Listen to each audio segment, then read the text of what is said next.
Assalamualaikum warahmatullahi wabarakatuh. Selamat datang kembali di Kisah Channel. Pada kesempatan ini kisah akan membahas perjalanan hidup Sunan Giri dari lahir hingga menjadi wali Allah.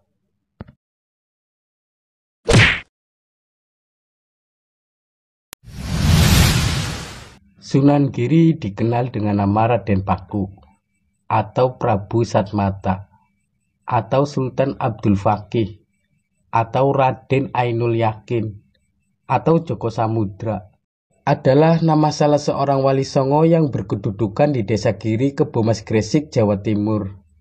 Ia lahir di Blambangan, Banyuwangi pada tahun Saka Candra Sangkala, Jalmo Orek Werdaning Ratu 1365 Saka, dan wafat pada tahun Saka Candra Sangkala, Sayu Sirno Sucining Sukmo 1428 Saka di Desa Giri, Kebomas Gresik. Menurut silsilah keturunan, Sunan Giri juga adalah keturunan dari Rasulullah Shallallahu Alaihi Wasallam.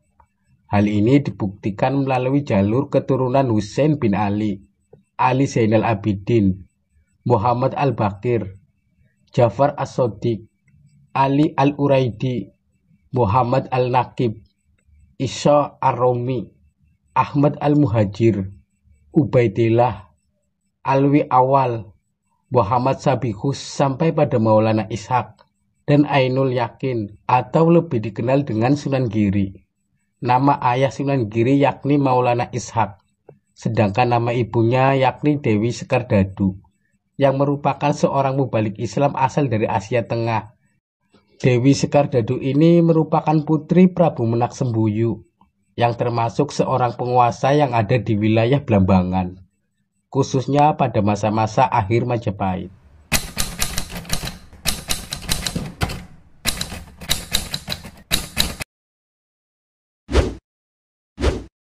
Banyak orang Blambangan yang menganggap bahwa kelahiran Sunan Giri ini termasuk pembawa kutukan.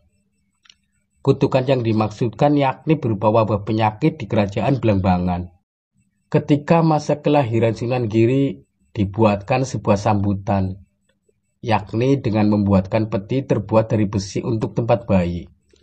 Kemudian para pengawal kerajaan sengaja untuk menghanyutkannya ke laut. Ini dilakukan oleh Prabu Menak Sembuyu. Tidak lama kemudian akhirnya berita itu pun menyebar dan sampai di telinga sang ibu, yakni Dewi Sekardaru. Mendengar hal tersebut, Dewi Sekardadu langsung merasa syok dan tidak percaya, sampai berlari mengejar bayi yang baru saja dilahirkannya. Saking panik dan khawatirnya dengan keadaan sang bayi, membuat Dewi Sekardadu tidak peduli siang atau malam menyusuri pantai. Bahkan beliau tidak memikirkan lagi akan nasib dirinya.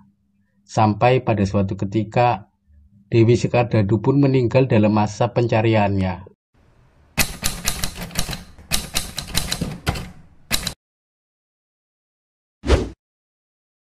Ternyata peti besi yang berisi bayi Sunan Giri tersebut masih selamat dan terombang-ambing oleh ombak laut, sampai terbawa hingga ke tengah laut.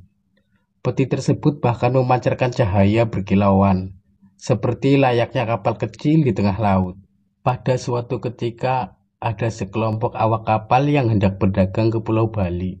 Karena merasa penasaran dengan cahaya yang berkilauan dari jauh tersebut, membuat pelaut menghampirinya. Ternyata setelah dihampiri, lalu mengambil dan membuka peti yang bersinar tersebut, merasa terkejut. Isi dari peti tersebut adalah seorang bayi molek, lincah, gagah, dan bercahaya. Awak kapal itu pun merasa senang, kemudian memutar haluan kembali pulang ke Gresik. Hal ini tidak lain memberikan yang sudah dia temukan tersebut kepada Nyai Gede Pinati. Nyai Gede Pinati melihat bayi lucu dan mungil tersebut merasa senang, dan berniatan untuk merawat bayi tersebut. Kemudian bayi tersebut diangkat sebagai anak dengan memberikan nama Joko Samudra. Pasalnya Nyai Gede Pinati ini merupakan seorang saudagar perempuan di Gresik sebagai pemilik kapal. Seiring dengan berjalannya waktu, Sunan Giri memasuki usia remaja dan semakin tumbuh besar. Ketika memasuki usianya yang ke-12 tahun, Joko Samudra ini dibawa oleh ibunya ke Surabaya untuk berguru tentang ilmu agama kepada Raden Rahmat atau Sunan Ampel atas permintaannya sendiri.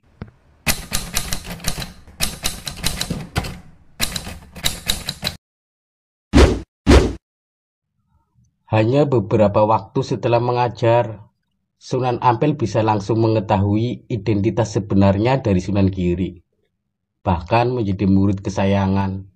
Sampai pada akhirnya beliau mengirimnya beserta Makdum Ibrahim atau Sunan Bonang untuk mendalami agama Islam di Pasai. Hal tersebut dilakukan sebelum Sunan Ampel menunaikan keinginannya untuk melaksanakan ibadah haji. Kemudian mereka diterima dengan senang hati oleh Maulana Ishak, yang tidak lain adalah ayahnya sendiri. Dari ini kemudian Joko Samudro mengetahui bagaimana sebenarnya cerita terkait jalan hidupnya pada masa kecil dulu. Selama 3 tahun berguru kepada ayahnya, kemudian Raden Paku atau lebih dikenal Raden Ainul Yakin mendapatkan perintah dari gurunya untuk kembali ke tanah Jawa. Hal ini dilakukan tidak lain untuk mengembangkan ajaran Islam di tanah Jawa. Berikut beberapa tahapan yang dilalui Sunan Giri saat belajar agama. Bekal agama yang diberikan oleh ayahandanya tersebut yang digunakan sebagai contoh tempat yang diinginkannya. Kemudian Raden Ainul Yakin berkelana untuk berusaha mencari di mana letak tanah yang dimaksudkan ayahandanya tersebut. Setelah bertafakur dan meminta pertolongan serta petunjuk dari Allah Subhanahu wa Ta'ala, turun petunjuk dengan ada sebuah cahaya. Tanpa ragu lagi langsung didatangilah cahaya tersebut dan dilihat kesamaannya. Ternyata memang benar bahwa itu sama dengan tanah yang diberikan oleh ayahnya. Setelah mendapatkan bukti tersebut, kemudian sudah yakin dan memutuskan untuk mendirikan pondok pesantren di Giri. Tepatnya di sebuah perbukitan di desa Sidomukti, Kebomas Gresik. Pada tahun Saka menuju tahun Jawi, Sinong Milir 1403 Saka. Pondok pesantren inilah yang merupakan pondok pesantren pertama yang ada di kota Gresik.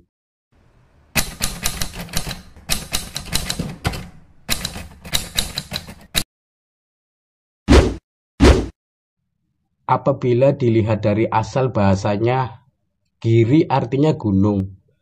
Dari situlah kemudian beliau dikenal oleh masyarakat dengan sebutan Sunan Giri. Selain itu, pondok pesantren Giri ini terkenal sebagai salah satu pusat penyebaran agama Islam di Jawa. Bahkan memberikan pengaruh besar ke berbagai kota, antara lain Madura, Lombok, Kalimantan, Sumbawa, Sumba, Flores, Ternate, Sulawesi, dan Maluku. Melihat pengaruh yang begitu besar dan semakin luas, maka dari itu Raden Paku ini mendapat julukan sebagai Raja dari Bukit Giri. Hal ini membuat perkembangan semakin pesat. Dengan adanya pesantren Giri, kemudian berkembang menjadi sebuah kerajaan bernama Giri Kedaton.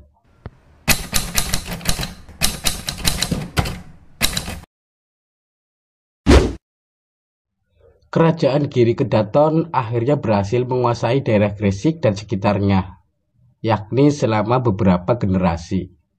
Namun pada akhirnya ditumbangkan oleh Sultan Agung.